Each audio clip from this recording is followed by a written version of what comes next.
is Temi. As Rachel nicely introduced me, I went to the University of Cambridge. I graduated in July 2023. We thank God. And yeah, I just want to say thanks to Ebenezer first of all, and just to the program as a whole to give me a platform to speak to you all today. So my speech today is about making the most of your academic year, and how I'm going to start is by giving like an introduction to me and like who am I. So Cambridge ticked off. Let's go back to kind of like the beginning. Where did I start? So I'm from East London, and I went to Brampton Manor Academy. Anyone? Yeah? Oh, I went to Brampton Manor Academy, and from year 7 to all the way to year 13. And I did GCSEs there, finished GCSEs, we thank God, with 9 A stars and 2 A's. And went into Brampton Manor sixth form, and I believed that I should just study what I love. So I studied maths, economics, geography, and further maths. Yeah, we'll get into further maths a bit later. But as you know, Brampton makes you study full subjects, and I love maths, and I thought I could hack further maths, but we'll get into that story later. But yeah, so through my path in first year, in year 12, we sit AS in Brampton. So AS finished with 4 A's, we thank God. Went into year 13, applied for my unis, and then finished off A level with 2 A stars and an A. So I am kind of a bit like well positioned to talk about making the most of your academic year. So this speech is going to be broken up into 3 parts. The first is plan ahead for your vision. The second is working smarter, not harder. And the third is identify your weakness from early. So as I said, my speech, moving on to the first part of planning ahead for your vision. Away from my speech, this whole event is called Focus on Your Vision. So just to be interactive, when I say the word vision, what do you guys think about? Phone me words. Sight. Huh? Sight. Sight? The way you see yourself. Yeah? Planning? That's a good one. Having an end goal. Yeah? Have Future. an end goal. Future? Destination. That was a good one. Yeah, so all them words, and that's what I realized when these are all the words that came to mind when talking about my vision. But one definition that really stayed with me was the ability to think about or plan the future with your imagination or wisdom. And these are all the words that we've heard. So thinking about the latter word, planning. Why is planning important? In order to make the most of your academic year, you need to plan ahead for your academic year. What do you want to achieve out of this academic year? What is your goal for this academic year? So one thing I ask us that we don't need to answer today, but at least in the next few weeks, what do you want to achieve out of this academic year? And my 3 tips for defining these goals is make sure they're measurable, challenging, and tailored to you. So first, measurable. What does it mean to be measurable? Like something that is quantifiable. You can say at the end of this academic year, I want to have good grades. What is good grades to you? What is good grades to you may be different to what is good grades to your partner or the person sitting next to you. So is that an A star and 2 A's? Is that 3 A stars? Be able to note this down and say, I want to work towards this towards the end of the year. My second one, challenging.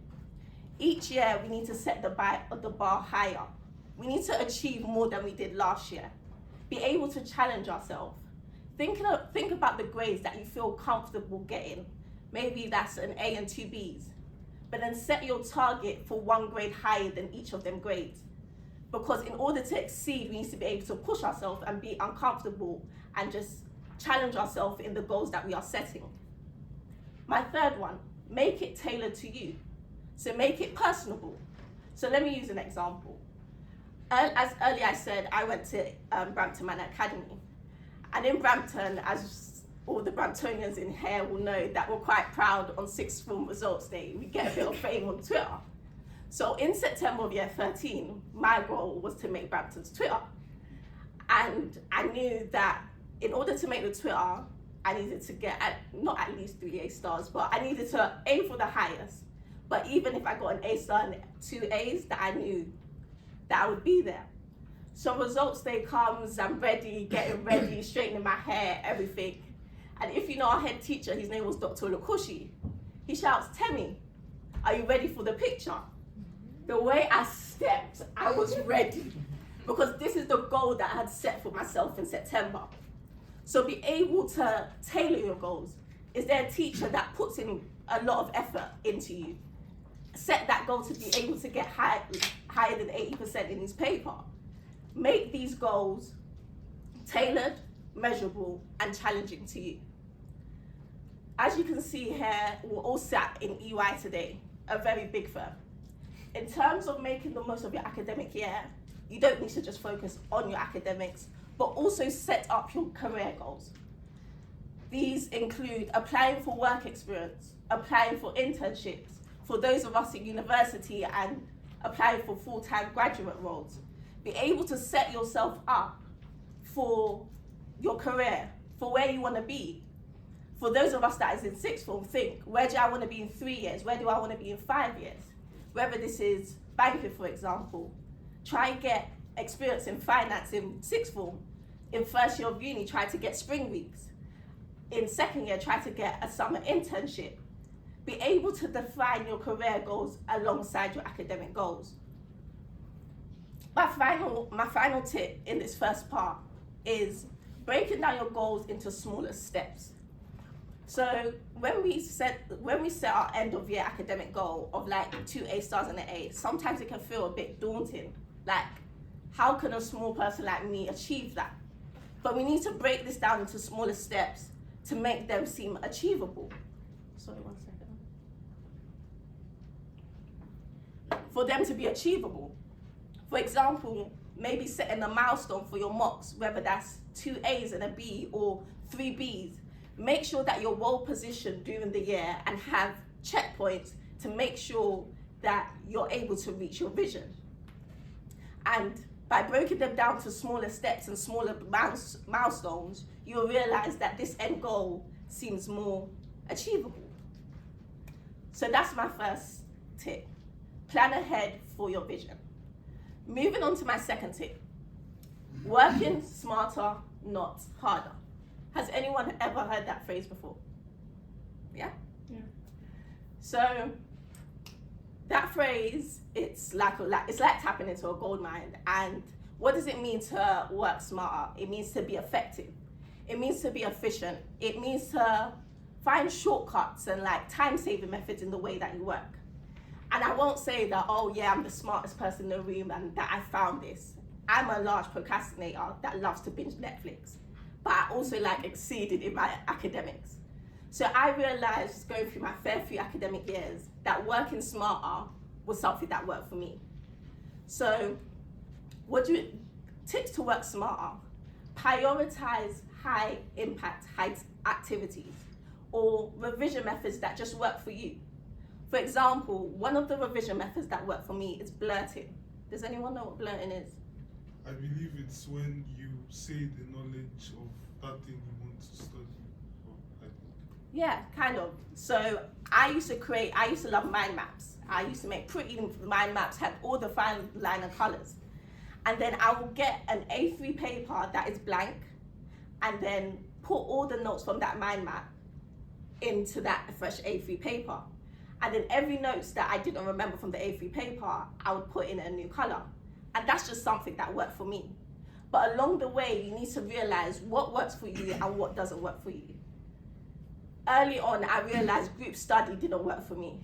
Ask any library, Barking Library, Dagenham East Library, I've been there. And yeah, I quickly realized that in group settings, I don't work as efficiently. So I decided to take myself to the study in Brampton Manor Sixth Form and work independently because that is what worked for me. Also, another tip, be efficient in your note taking.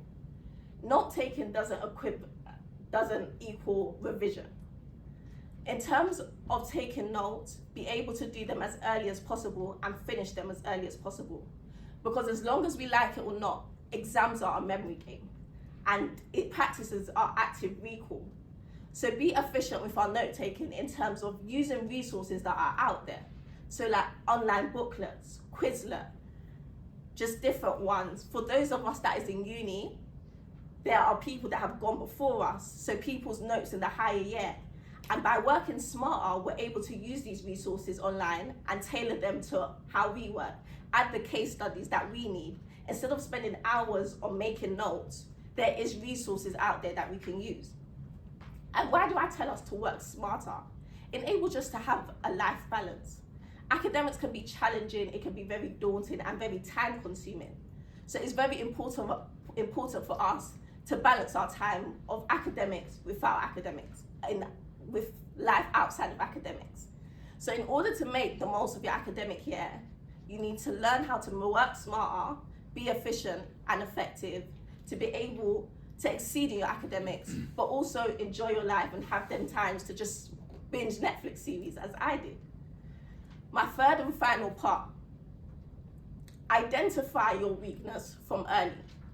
So all of us may have weakness in the room, but as humans that we are, we want to shy away from them weaknesses. We want to do the subjects that we love, that we enjoy. So if our stronger subjects is in maths, we'll see ourselves going more towards the maths revision book as we're revising.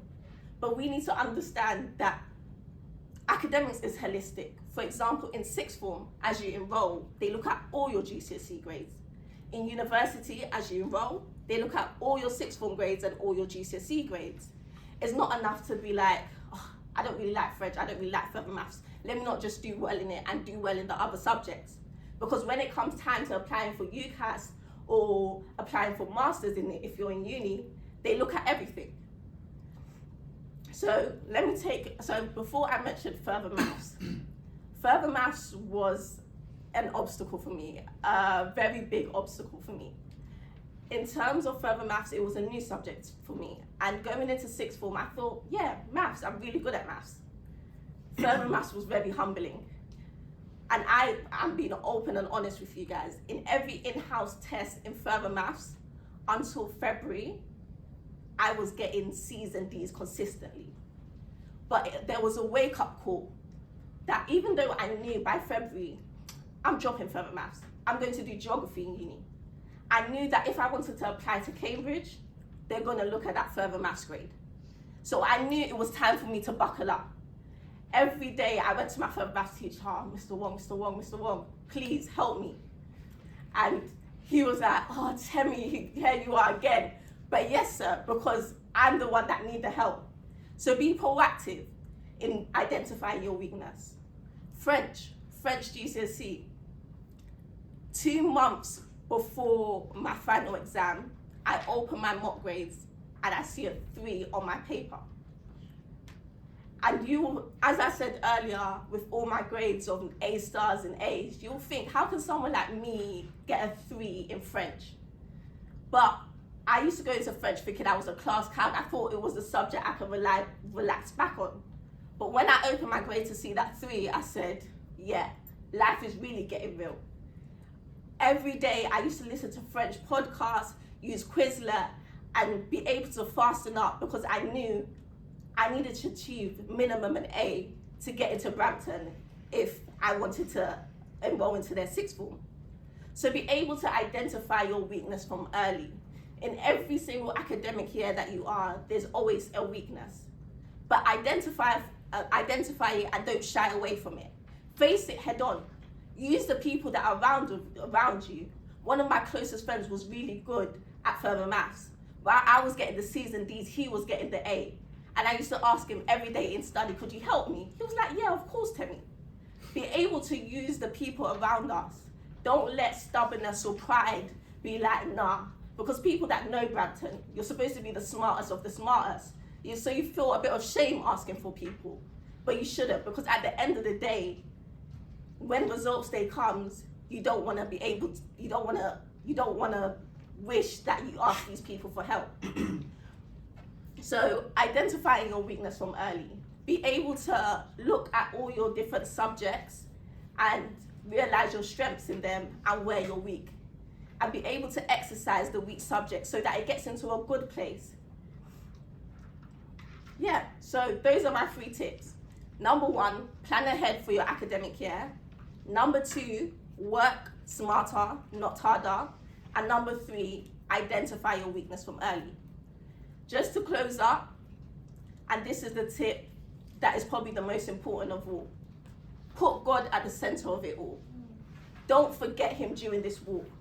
In Ecclesiastic 12, it says, remember me in the days of your youth.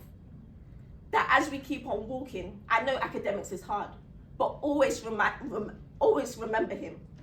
That I've seen at times that in my weakest paper, that will be my highest paper, because I've given it onto him. I'll be like, God, you know what? It's not by my strength. I can't do it. But he shows himself. He shows himself, and he continues to show himself. Proverbs 3:5, it says, put all your trust in God and lean not on your understanding. I know that all of you are really academic and really smart people in the room. Sometimes you think, yeah, if I mash this 8 hours of this subject in a day, yeah, I'm gonna do well. But exams can humble you. And for example, my further maths exam, I prepared to the last minute and realized, and when the exam came, it was literally one of the hardest exams that they had ever given. And we thank God on results day, I got an A. But I was on the boundary of that A, and I knew it was him that just shifted me into that A, because it's not by my power, by my strength. Second, distractions will come during the year. Obstacles will come, but stay focused on your vision. Write it down if you haven't within these next 2 weeks, whether it's the screensaver of your phone or your laptop. Remember what you want to achieve at the end of the year. And third and finally, it's November. Exams are in May, June. There's like 6 months to go. Start now, start early. I know it's ironic coming from me, the procrastinator, but every time I wish at the end that, I wish I started in November. I wish I started in September. Don't leave it too late. Start now and make the change. And I wish you all well.